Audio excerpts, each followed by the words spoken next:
Hi, I'm Doug Ray, President and founder of the Wealth Guardians and the Ray Financial Group. And I'm Garrett Ray, and you've entered The Vault, the Wealth Guardians video series on all things pertaining to retirement planning.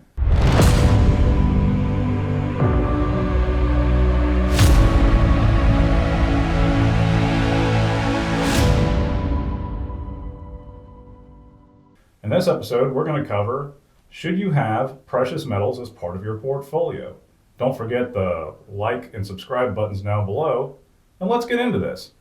Yeah, are you considering precious metals as a part of your portfolio?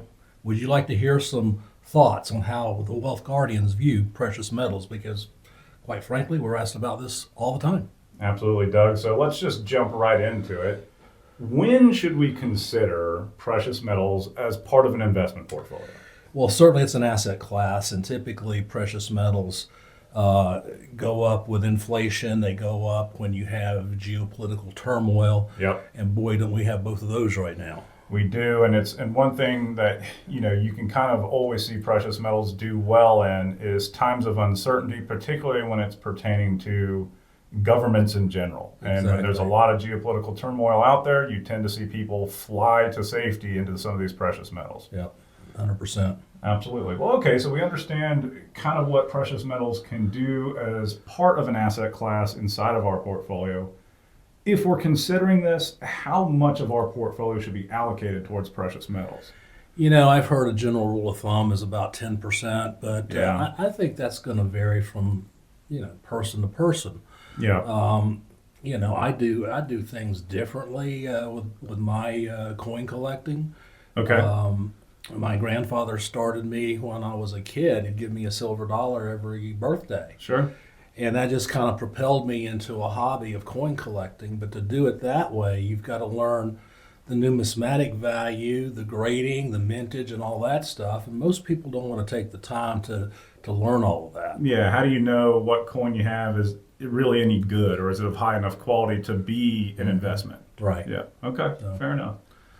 So general rule, somewhere between 5 to 10% for a long-term position. Right. Maybe a little bit higher during high peak uncertainty with government and geopolitical turmoil. Yeah. Again, just general advice here. What are some ways that you can invest in precious metals? You talked about coins. Are there other ways? Well, yeah. What I tell people is this. If you don't want to get into coin collecting as a hobby, just go out and buy yourself some American Eagles or Canadian Maple Leafs. Canadian Maple Leafs, yeah. Any of those would be fine. I'm not really a big proponent of buying the actual bars. Like the bullion. Yeah, the bullion bars. Yeah.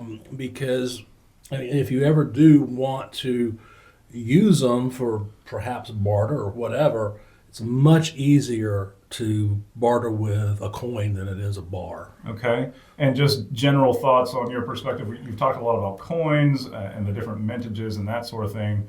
What if you have an investor who's just wants to stick with like a gold-based ETF like GLD, or maybe some of the gold mining company stocks? Is that something you really get into, or not particularly? Well, personally I do, because I can trade them, but if you're buying precious metals as a hedge against inflation or geopolitical turmoil, you're not going to want paper gold. You're going to want the real thing. And you're going to want to keep it in a safe in your house. You don't want to put it in a safety deposit box at a bank, because maybe when you need to go get it, that bank is closed and you can't get into your safety deposit box. Right. I keep all mine in the safe in the house. Okay. Personal safe is the recommendation. All right.